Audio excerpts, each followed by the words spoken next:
Now Elisha spoke to the woman whose son he had restored to life, saying, Arise and go with your household, and sojourn wherever you can sojourn, for Yahweh has called for a famine, and it will even come on the land for 7 years.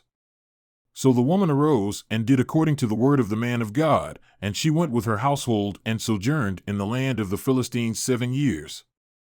Now it happened at the end of 7 years, that the woman returned from the land of the Philistines, and she went out to cry out to the king for her house and for her field.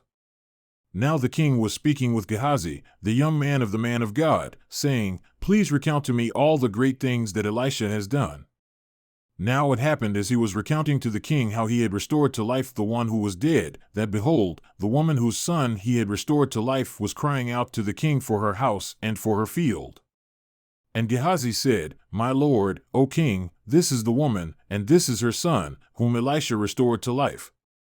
Then the king asked the woman, and she recounted it to him. So the king appointed for her a certain officer, saying, Restore all that was hers and all the produce of the field from the day that she left the land even until now. Then Elisha came to Damascus. Now Ben-Hadad king of Aram was sick, and it was told to him, saying, The man of God has come here. And the king said to Hazael, Take a present in your hand and go to meet the man of God, and inquire of Yahweh by him, saying, Will I be restored to life from this sickness? So Hazael went to meet him and took a present in his hand, even every kind of good thing of Damascus, 40 camels' loads. And he came and stood before him and said, Your son Ben-Hadad king of Aram has sent me to you, saying, Will I be restored to life from this sickness? Then Elisha said to him, Go, say to him, You will surely be restored to life, but Yahweh has shown me that he will certainly die. And he fixed his gaze steadily on him until he was ashamed, and the man of God wept. Then Hazael said, Why does my lord weep?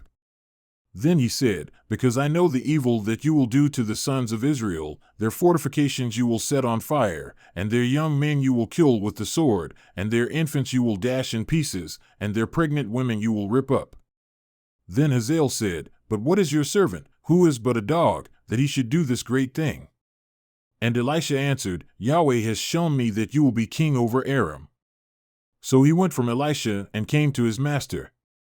And he said to him, What did Elisha say to you? And he said to me that you would surely be restored to life. Now it happened that on the following day, he took the cover and dipped it in water and spread it on his face, so he died. And Hazael became king in his place. Now in the 5th year of Joram the son of Ahab king of Israel, Jehoshaphat being then the king of Judah, Jehoram the son of Jehoshaphat king of Judah became king. He was 32 years old when he became king, and he reigned 8 years in Jerusalem.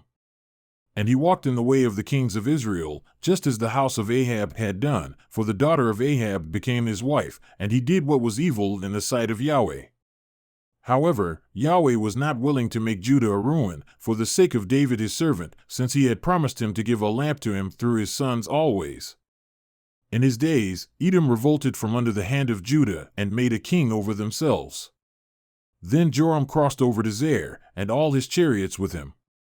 And he arose by night and struck the Edomites, who were surrounding him and the commanders of the chariots, but his army fled to their tents. So Edom revolted against Judah to this day. Then Libnah revolted at the same time. Now the rest of the acts of Joram and all that he did, are they not written in the book of the Chronicles of the Kings of Judah? So Joram slept with his fathers, and was buried with his fathers in the city of David, and Ahaziah his son became king in his place. In the 12th year of Joram the son of Ahab king of Israel, Ahaziah the son of Jehoram king of Judah became king. Ahaziah was 22 years old when he became king, and he reigned 1 year in Jerusalem. And his mother's name was Athaliah, the granddaughter of Omri king of Israel. He also walked in the way of the house of Ahab and did what was evil in the sight of Yahweh, like the house of Ahab had done, because he was a son-in-law of the house of Ahab. Then he went with Joram the son of Ahab to war with Hazael king of Aram at Ramoth-Gilead, and the Arameans struck Joram. So King Joram returned to be healed in Jezreel of the wounds which the Arameans had caused by striking him at Ramah when he fought against Hazael king of Aram. Then Ahaziah the son of Jehoram king of Judah went down to see Joram the son of Ahab in Jezreel because he was sick.